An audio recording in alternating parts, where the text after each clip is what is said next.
Wow, খুব সুন্দর আলোকসজ্জা করা হয়েছে, লেজার লাইটিং শো চলছে।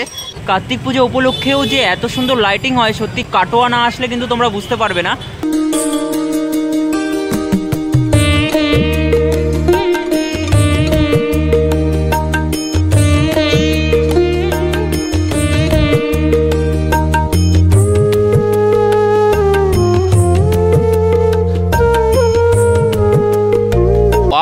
আলোকসজ্জার উপরে কিন্তু এবার দারুণ চমক রেখেছে আর কি, বেশি অনেকটাই জোর দেওয়া হয়েছে। এবার সম্পূর্ণ বিস্কুট দিয়ে তৈরি হয়েছে এই কার্তিক ঠাকুর, তোমাদেরকে আমি দেখাচ্ছি। দেখো, এবার ঝংকারের সেই বিশেষ আকর্ষণ হচ্ছে সেই লাইটিং কিন্তু। তো হ্যালো বন্ধুরা, তোমাদের সকলকে শুভ কার্তিক পূজার অনেক অনেক শুভেচ্ছা জানাচ্ছি। বন্ধুরা, আগের একটি ভিডিওর মাধ্যমে তোমাদেরকে দেখিয়েছিলাম বাঁশবেড়িয়ার বেশ কিছু কার্তিক পূজা মণ্ডপ, আর আজকের এই ভিডিওর মাধ্যমে দেখাবো পশ্চিমবঙ্গের আরও একটি শহর, পূর্ব বর্ধমান জেলার কাটোয়া শহরে কিন্তু খুব ভালোভাবে জমজমাটভাবে কার্তিক পূজা পালন করা হয়ে থাকে। এবং এই কাটোয়া শহরে কিন্তু বন্ধুরা কার্তিক লড়াই হয়ে থাকে। তো সেই কার্তিক লড়াই অর্থাৎ আমাদের কলকাতায় যেমন কার্নিভাল হয়ে থাকে, চন্দননগরে প্রসেশন হয়ে থাকে জগদ্ধাত্রী পুজোয়, ঠিক সেরকম এখানকার প্রসেশনকে বলা হয় কিন্তু কার্তিক লড়াই।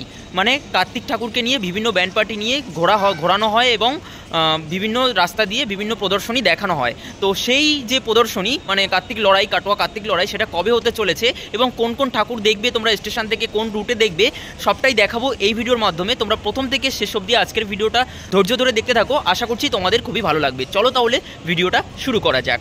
লেখা রয়েছে কাটোয়া জংশন। এখন এই মুহূর্তে 19টা 2 অর্থাৎ 7টা 2 বাজে। দমদম থেকে ট্রেন ধরে আমি এই মুহূর্তে এসে নামলাম কাটোয়াতে।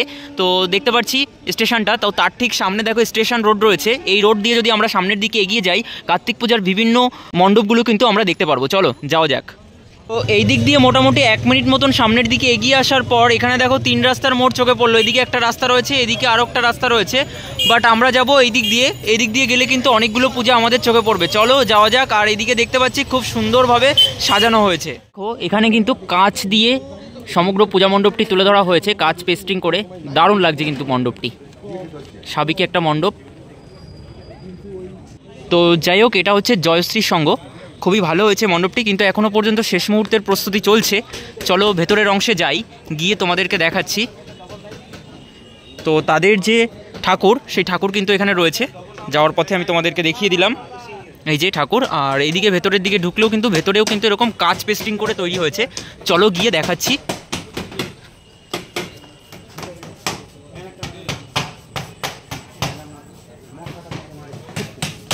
সরাসরি দেখো সামনের এই রাস্তা ধরে চলে আসলাম দেখো এই আলোকসজ্জার কাছে। কার্তিক পুজো উপলক্ষেও যে এত সুন্দর লাইটিং হয়, সত্যি কাটোয়া না আসলে কিন্তু তোমরা বুঝতে পারবে না কতটা সুন্দর আলোকসজ্জায় সাজানো হয়েছে। দেখো বন্ধুরা, আলোকসজ্জা দর্শন করতে করতে চলে এলাম পিটার ইংল্যান্ড বলে শোরুম। তো তার ঠিক অপোজিটেই দেখো রয়েছে অক্সিজেন ক্লাব। খুবই সুন্দর একটি পূজা মণ্ডপ এই স্থানে তুলে ধরা হয়েছে। দেখো, তো এটা দেখার পর আমাদেরকে কিন্তু আবারও সামনের দিকে এগিয়ে যেতে হবে। দেখো এখানেও কিন্তু আলোকসজ্জা রয়েছে, কতটা সুন্দরভাবে সাজানো হয়েছে। চলো গিয়ে তোমাদেরকে দেখাচ্ছি।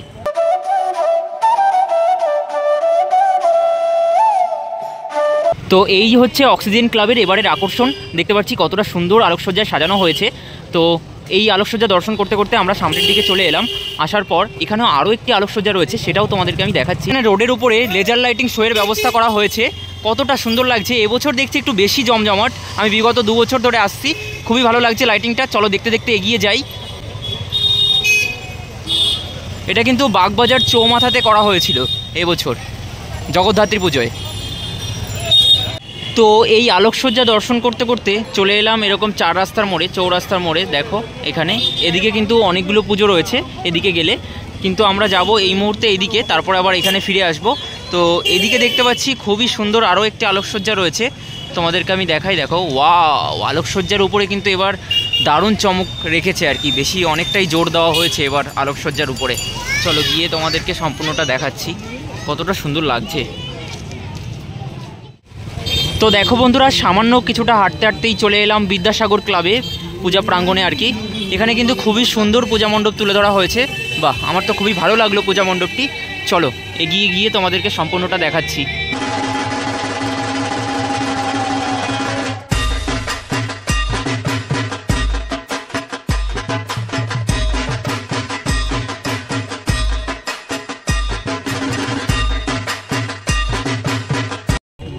বন্ধুরা, কাটোয়ার বিদ্যাসাগর সংঘের এবারের যে পূজা মণ্ডপ তা তো খুব সুন্দর হয়েছেই, এবং তার সাথে সাথে এবারের যে ঠাকুর তাতেও কিন্তু একটা আকর্ষণ রয়েছে, তা হচ্ছে সম্পূর্ণ বিস্কুট দিয়ে তৈরি হয়েছে এই কার্তিক ঠাকুর।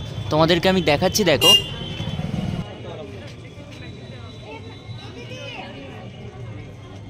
তো বিদ্যাসাগর সংঘের পুজোটি দেখে আসার পর আবারও চলে এলাম এরকম চৌমাথায়।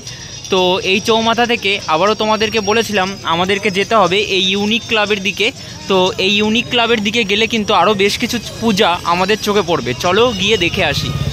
তো এই হচ্ছে ইউনিক ক্লাবের লাইটিং, তো সেটা দর্শন করতে করতে তোমরা চলে আসতে পারবে ইউনিক ক্লাবে। এই যে বাঁ হাতেই একদম পড়বে তোমাদের। তো চলো যাওয়া যাক। খুব বেশি হাঁটতে হলো না, মোটামুটি ওই 30 সেকেন্ড মতন হাঁটলেই পুজোগুলো তোমাদের চোখে পড়বে। খুব একটা দূরত্ব নয় একটা থেকে আরেকটা।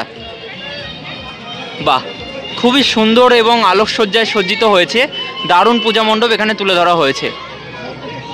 তো ইউনিক ক্লাবে কার্তিক পূজা 2024-এ তাদের যে থিম রয়েছে তা হচ্ছে টেম্পল অফ হেভেন। তো এই পূজা মণ্ডপটি তুলে ধরা হয়েছে, খুবই আলোকসজ্জায় সজ্জিত হয়েছে, দারুণ লাগছে। চলো আস্তে আস্তে ভেতরের দিকে প্রবেশ করে দেখাচ্ছি তোমাদেরকে সবটা।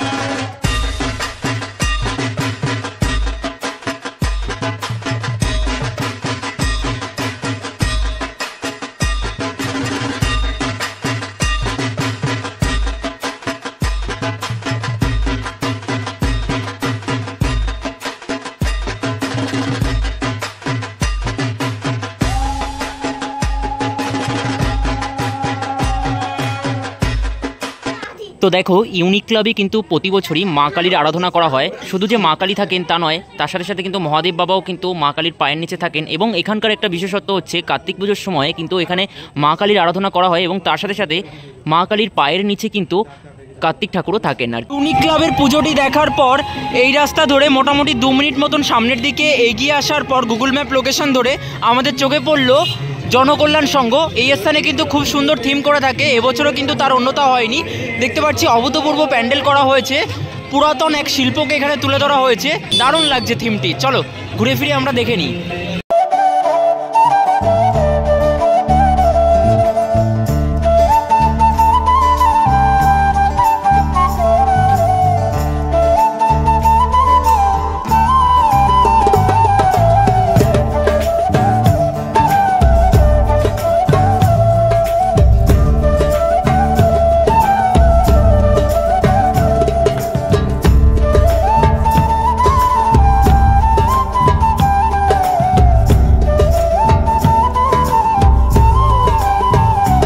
কিছুটা সামনের দিকে এগিয়ে আসার পর চলে আসলাম ঝঙ্কার ক্লাবের আলোকসজ্জার দিকে।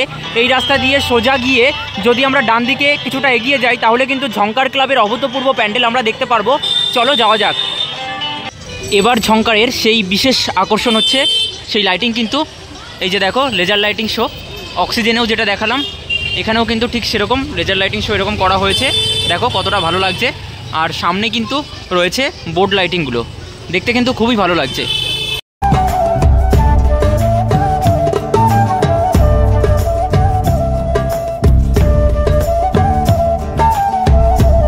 দেখো চলে এলাম ঝঙ্কার ক্লাবের সামনে। আর যখন এখানে প্রসেশন বা কাটোয়া কার্তিক লড়াই হয় তখন কিন্তু এরকম ধরনের বেশ কিছু কার্তিক ঠাকুরকে নিয়ে কিন্তু একসঙ্গে বেরোনো হয়। তো এখানে কিন্তু শুধুমাত্র কার্তিক ঠাকুর নয়, তার সাথে সাথে কিন্তু অনেক দেবদেবীদের মানে প্রতিচ্ছবি রয়েছে, আমি দেখতে পাচ্ছি মূর্তি রয়েছে। যাক, আর এই হচ্ছে তাদের ব্যানার। দেখো এখানে লেখা রয়েছে বিশ্বের দ্বিতীয়তম তথা ভারতের বৃহত্তম হিন্দু মন্দির দিল্লির অক্ষরধাম। তো ঝঙ্কার ক্লাব কাটোয়া 56তম বর্ষে পদার্পণ করলো। আর এইদিকে দেখতে পাচ্ছি খুব সুন্দর একটা ঝাড়বাতিও করেছেন ওনারা, এই যে দেখো।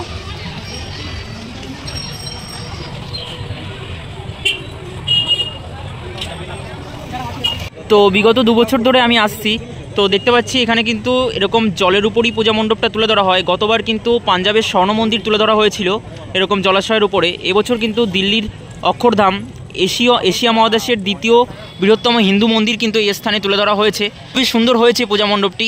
চলো আস্তে আস্তে ভেতরের দিকে প্রবেশ করে তোমাদের সামনে তুলে ধরছি।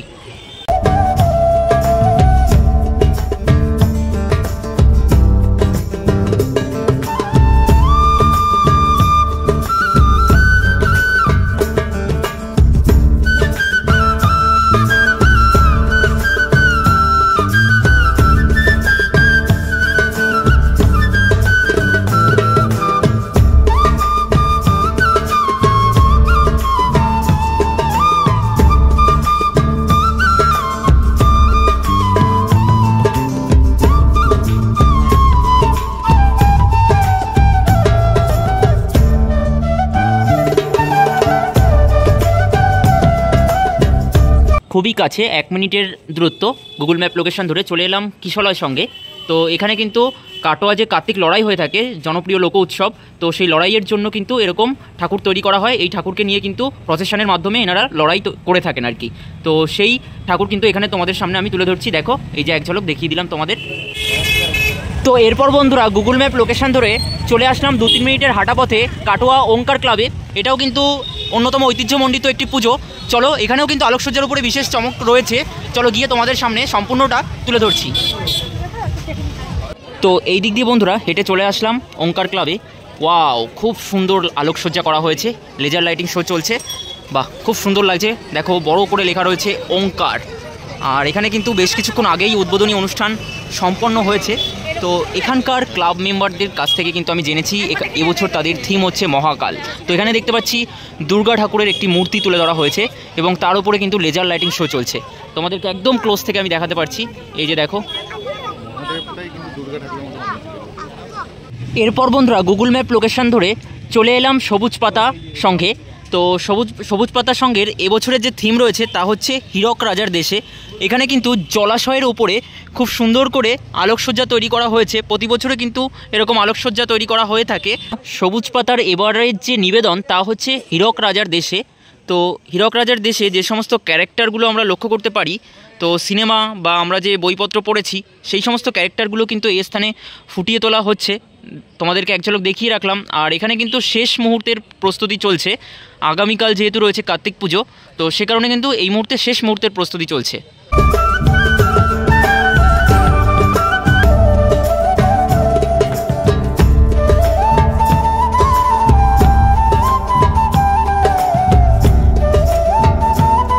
চলে এলাম মণ্ডপের ভেতরের অংশে। তো ভেতরের অংশেও কিন্তু কাজকর্ম চলছে। তো এই সমস্ত জায়গা জুড়ে কিন্তু থিমের বেশ কিছু দৃশ্য ফুটিয়ে তোলার চেষ্টা করা হবে। হীরক রাজার দেশটাকে এখানে ফুটিয়ে তোলা হবে।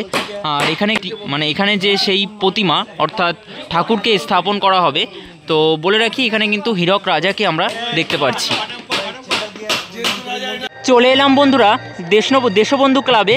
তো দেশবন্ধু ক্লাবে এবারে তাদের নিবেদন হচ্ছে বৃন্দাবনের প্রেম মন্দির। এখনও পর্যন্ত শেষ মুহূর্তের প্রস্তুতি শেষ হয়নি, দেখতে পাচ্ছি কাজকর্ম চলছে।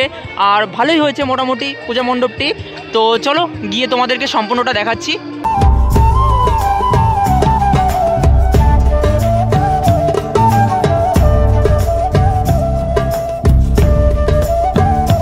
মোটামুটি 2-3 মিনিটের হাঁটা পথ দেশবন্ধু সংঘ থেকে। তো চলে এলাম স্টার গ্রুপে। তো স্টার গ্রুপে এবারে তাদের থিম কি বলবো, এখানে সাদা একটা পূজা মণ্ডপ তুলে ধরা হয়েছে দেখতে পাচ্ছি। আর এখানে কিন্তু খুব ভালোই লাগছে পূজা মণ্ডপটি, স্বপ্নের দেশ আমরা বলতে পারি পূজা মণ্ডপের নাম। তো চলো গিয়ে দেখাচ্ছি। আর সামনে কিন্তু নন্দী মহারাজ রয়েছেন, দেখো এই যে।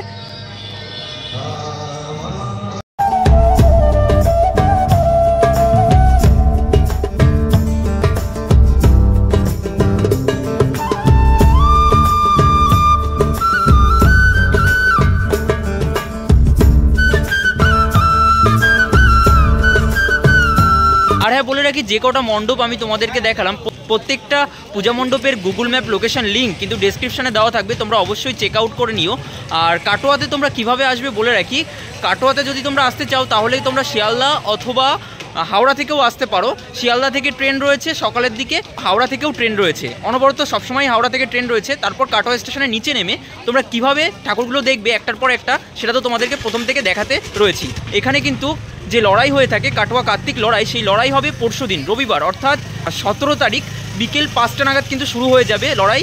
মানে যে পুলিশ কন্ট্রোল রুমটা রয়েছে ওখান থেকেই কিন্তু লড়াইটা শুরু হবে, ওখান থেকেই। ওই দিন অবশ্যই কিন্তু আমি আসছি, এসে সবার আগে আমাদের চ্যানেলের মাধ্যমে কিন্তু তোমাদের সামনে তুলে ধরবো।